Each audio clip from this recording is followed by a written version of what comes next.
सनातन धर्म में साधु संतों को ईश्वर की प्राप्ति का माध्यम माना जाता है। साधु संतों की वेशभूषा अलग होती है और वो भौतिक सुखों का त्याग कर सत्य व धर्म के मार्ग पर निकल पड़ते हैं। आमतौर पर साधु संत लाल, पीले या फिर केसरिया रंगों के वस्त्रों में नजर आते हैं, लेकिन नागा साधु जो कभी कपड़े नहीं पहनते, वो कंपकंपाती ठंड में भी हमेशा नग्न अवस्था में ही रहते हैं। वो अपने शरीर पर धूनी या भस्म लपेट कर घूमते रहते हैं। नागा का अर्थ होता है नग्न। नागा साधु आजीवन नग्न अवस्था में ही रहते हैं और वो खुद को भगवान का दूत मानते हैं। चलिए, नागा साधु की जिंदगी के बारे में आपको कुछ रोचक तत्व हम बताते हैं। नागा साधु प्रकृति और प्राकृतिक अवस्था को महत्व देते हैं, इसीलिए वो वस्त्र नहीं पहनते। नागा साधुओं का मानना है कि इंसान निर्वस्त्र जन्म लेता है, अर्थात ये अवस्था प्राकृतिक है।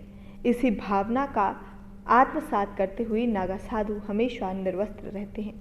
नागा साधु केवल नग्न अवस्था में ही नहीं बल्कि शरीर पर भस्म और जटाजूट भी नागा साधुओं की पहचान होती है। नागा साधु बाहम चीजों को भी अंडवर कहते हैं। अब सवाल ये है कि क्या नागा साधुओं को ठंड लगती है? हाड़ कंपाती और कड़कती ठंड में जहाँ लोगों की हालत बुरी हो जाती है, वहीं नागा साधु हर मौसम में बिना कपड़ों के रहते हैं। ऐसे में कई लोगों के मन में ये सवाल है कि क्या नागा साधुओं को ठंड नहीं लगती? दरअसल इसके पीछे एक रहस्य है, एक योग है।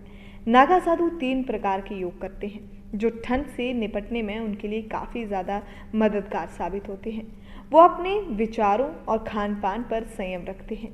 इसके पीछे भी तथ्य दिया जाता है कि मानव का शरीर इस प्रकार का बना है कि आप शरीर को जिस माहौल में ढालेंगे उसी माहौल के अनुसार शरीर काम करना शुरू कर देता है। इसके लिए एक चीज़ की ज़रूरत होती है और वो है अभ्यास। नागा साधुओं ने भी अभ्यास द्वारा अपने शरीर को ऐसा बना लिया है कि उन्हें ठंड नहीं लगती। नागा साधु बनने की प्रक्रिया, इसके बारे में कुछ रोचक तथ्य हैं, आपको वो भी जानने ज़रूरी हैं।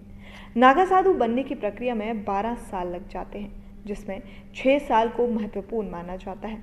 इस अवधि में वो नागा पंथ में शामिल होने के लिए ज़रूरी जानकारियों को हासिल करते हैं और इस दौरान वो लंगोट के अलावा कुछ और नहीं पहनते। कुंभ मेले में प्रण लेने के बाद वो इस लंगोट का भी त्याग कर देते हैं और जीवन भर नग्न अवस्था में रहते हैं। नागा साधु बनने की प्रक्रिया में सबसे पहले इन्हें ब्रह्मचार्य की शिक्षा प्राप्त करनी होती है।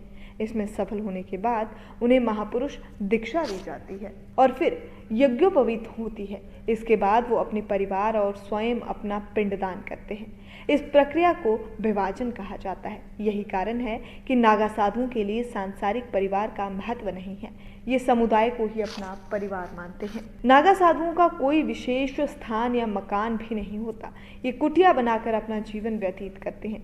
सोने के लिए भी ये किसी बिस्तर का इस्तेमाल नहीं करते, केवल जमीन पर सो जाते हैं। नागा साधु एक दिन में 7 घरों से भिक्षा मांग सकते हैं। यदि इन घरों से भिक्षा मिली तो ठीक है, वरना इन्हें भूखा ही रहना पड़ता है। ये पूरे दिन में केवल एक समय ही भोजन करते हैं। नागा साधु हिंदू धर्मावलंबी साधु होते हैं जो कि हमेशा नग्न रहते हैं और युद्ध कला में माहिर हो जाते हैं। विभिन्न अखाड़ों में इनका ठिकाना होता है। सबसे अधिक नागा साधु जूना अखाड़े में होते हैं। नागा साधुओं के अखाड़ों में रहने की परंपरा की शुरुआत आदि गुरु शंकराचार्य द्वारा की गई थी।